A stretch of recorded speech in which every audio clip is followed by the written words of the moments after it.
The latest headlines claim Meghan Markle and Prince Harry are losing another publicist, and once again the familiar media framing has kicked in. Words like chaos, difficult and revolving door are being thrown around with little effort to actually examine what is happening beneath the surface. So let us slow this down and look at the facts. Not the drama, not the tabloids, not the recycled palace whisper campaigns, but the reality of a modern global brand evolving in real time under unprecedented scrutiny. Meredith Maines, stepping down after a year as Chief Communications Officer, has been framed as another crisis. But in the real world of high-level communications, talent turnover is not unusual, especially when professionals are brought in for specific phases of strategy change. Meredith herself made it abundantly clear in her own words that she leaves with gratitude, respect and admiration for Meghan and Harry and the work being done through Archewell. That alone completely dismantles the narrative of dysfunction being aggressively pushed. Her statement was warm, respectful and forward-looking. She spoke about inspiring work and new opportunities in 2026. That is not the language of someone fleeing a toxic environment. That is the language of a senior executive completing a chapter and moving on with goodwill intact. The same is true for Method Communications, whose work concluded after 7 months. Ending a contract is not the same as being fired or pushed out.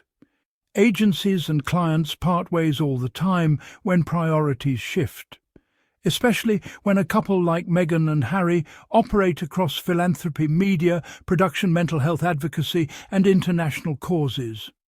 Their communications needs are complex and constantly evolving. The media refuses to contextualize this because complexity does not sell outrage. Simplicity does. A simple narrative of difficult duchess easier to sell than the truth of two people redefining royal adjacent influence in a system that was never built to accommodate independence. Let us address the so-called 11th Publicist claim. That number is deliberately misleading because it lumps together contractors' agencies, short-term consultants and in-house staff across 5 years and 2 continents. It also ignores that James Holt and Miranda Barbot were promoted into non-PR leadership roles, which is a sign of trust and internal growth, not instability.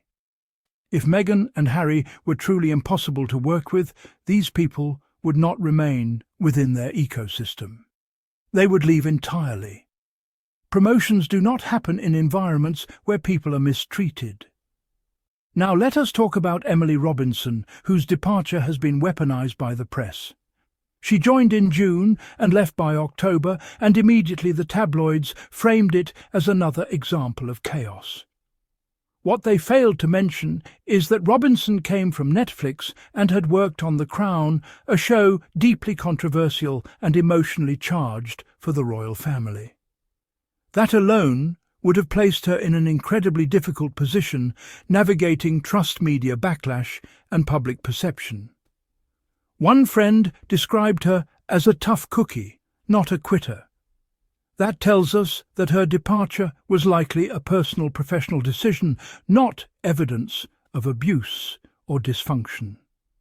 And yet the tabloids eagerly ran with anonymous quotes claiming things must have been horrible, anonymous, unverified, convenient. Then we have the Meredith Maines London meeting with King Charles Communications Secretary Tobin Andrea, which was breathlessly described as a secret peace summit. Think about that for a moment. A professional communications executive meeting another professional in London suddenly becomes scandalous because it involves the Sussexes. The idea that reconciliation is controversial speaks volumes about how much certain media outlets benefit from sustained family conflict. Both Harry and his father are said to be keen on reconciliation, especially following the King cancer diagnosis. That is human. That is normal. That is compassionate. What caused frustration was not the meeting itself, but the fact that it was photographed and leaked to the press. And sources close to Prince Harry were very clear that the Sussexes were not responsible. Yet, once again, suspicion was immediately directed toward them, because that is the default setting of royal coverage. Even when Harry and Meghan are silent, they are accused. Even when they act privately, they are exposed. Even when they extend olive branches, they are blamed for thorns. Now let us address the repeated accusation that Meghan is difficult to work with. This claim has followed her relentlessly since she entered royal life.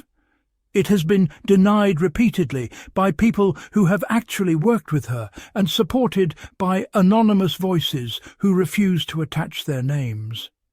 We saw this again in the Vanity Fair piece, which included a quote suggesting that tabloid bullying stories were true. But what followed was equally important and deliberately downplayed. Current and former employees spoke to People magazine describing Meghan kindness, professionalism and work ethic. A Netflix crew member described Prince Harry as polite, friendly and respectful. The director of With Love Meghan described Meghan as someone hustling, working and getting things done. That is not a tyrant. That is a driven woman. The Hollywood Reporter piece last September went even further, with extreme language designed to shock and humiliate. Phrases like dictator in high heels and reducing grown men to tears were presented without evidence, without context, and without names. An insider close to the couple immediately denied these allegations, calling them fabricated by someone with no knowledge of the company. That denial was barely amplified because corrections never travel as far as accusations. What we are witnessing is not a pattern of staff fleeing, but a pattern of misogyny directed at a woman who refuses to be quiet, compliant, or grateful for mistreatment. Meghan Markle challenges power structures simply by existing unapologetically, and the backlash reflects that discomfort. Let us also examine the so-called PR disasters of the past year. Meghan's trip to Paris Fashion Week was criticised because she posted a nighttime drive along the Seine. The comparison to Princess Diana's tragic final moments was not made by Meghan. It was made by commentators projecting their own narratives.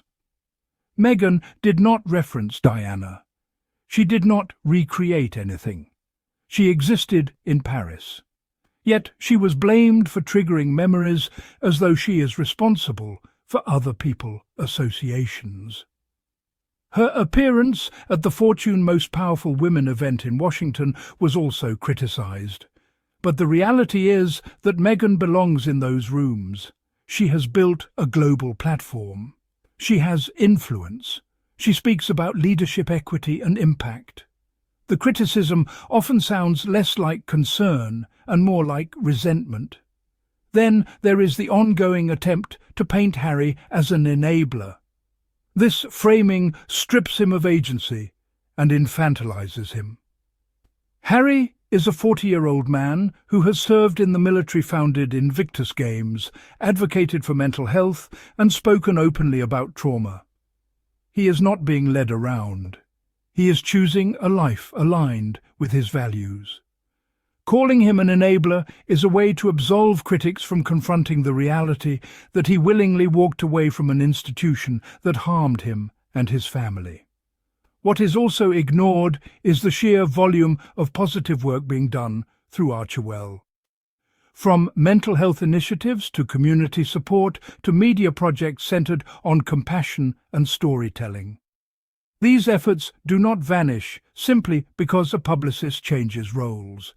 The truth is, Meghan and Harry are operating outside of an outdated royal PR model. They are not protected by palace machinery nor bound by silence. They are independent, and that makes them vulnerable to attacks from those who benefited from the old system. Every staff change becomes a scandal. Every rumour becomes a headline. Every anonymous quote becomes truth. Meanwhile, the couple own voices, and the voices of those who support them are treated as suspect. Meredith Maines did not accuse them. Method Communications did not accuse them. Emily Robinson did not accuse them. The accusations always come from unnamed sources filtered through hostile publications. And yet, despite all of this, Meghan and Harry continue. They work, they build, they advocate, they raise their children away from constant intrusion.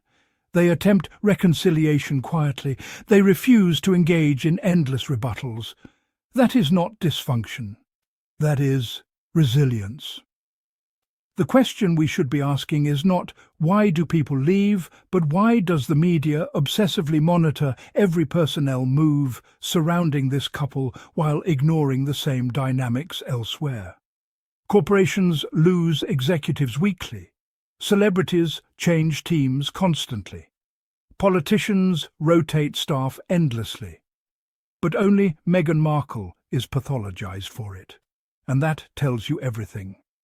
What we are witnessing is not the collapse of a brand, but the evolution of one.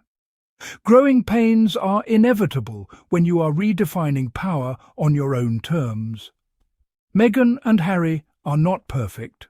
No one is.